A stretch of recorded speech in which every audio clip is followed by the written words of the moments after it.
নমস্কাৰ বন্ধু বান্ধৱীসকল, জ্ঞান অসমলৈ স্বাগতম জনাইছোঁ আপোনালোকক। আজি মই আপোনালোকৰ ওচৰত আলোচনা কৰিবলৈ ওলাইছোঁ। কিবা অকস্মাত হ'ব পাৰে এই কাণবিষ আমি কেনেধৰণে ঘৰতে অতি শীঘ্ৰতে নিমিষতে ভাল কৰিব পাৰোঁ তাৰ এটা ঘৰুৱা ঔষধ আপোনালোকক আজি ক'বলৈ ওলাইছোঁ।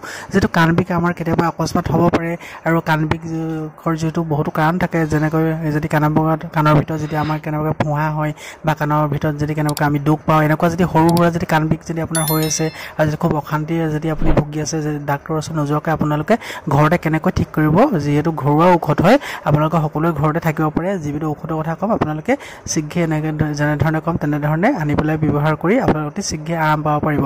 গতিকে জেতুকা সকলোৱে চিনি পায়, জেতুকা সকলোৱে ঘৰতে থাকে। যদি জেতুকা নাই, ক'ৰবাৰ ওচৰৰ পৰা আপুনি জেতুকা কুমলীয়া পাত খিলামান লৈ আহিব, আনি পেলাই সেইখিনি ভালদৰে আপোনালোকে পিচি পেলাই তাৰ ৰসটো অলপমান 10-15 টোপালমান উলিয়াই ল'ব। উলিওৱাৰ পিছতে তাতে আপোনালোকৰ সৰিয়হৰ মিঠাতেল 2-3 টোপাল আপোনালোকে ব্যৱহাৰ কৰি ল'ব। একেলগে সংমিশ্ৰণ কৰাৰ পিছত সেই কাণৰ ভিতৰত যোন অংশত আপোনাৰ বিষ হৈছে, আপোনাৰ কপাহৰ জৰিয়তে কপাহ এটুকুৰাৰ সৈতে আপোনালোকে কিবা এটাত লগাই পেলাই টুপটুপকৈ 2-3 টোপালমান যদি কাণৰ ভিতৰত দি দিয়ে, চাব আপোনালোকে অতি শীঘ্ৰে সেই যি বিষ, সেই যন্ত্ৰণাদায়ক বিষৰ পৰা আৰাম পাব পাৰিব। এনেকৈ ধৰণে আপোনাৰ দিনটোত 3বাৰ দিব পাৰিব। যদি বেছি বিষ নহয়, আপোনালোকে দিনটো এবাৰমান দিলেই হ'ব। আৰু যদি বেছি বিষাই থাকে, যেতিয়া বিষায় তেতিয়াই দি দিলে আপোনালোকে অতি শীঘ্ৰে আৰাম পাব।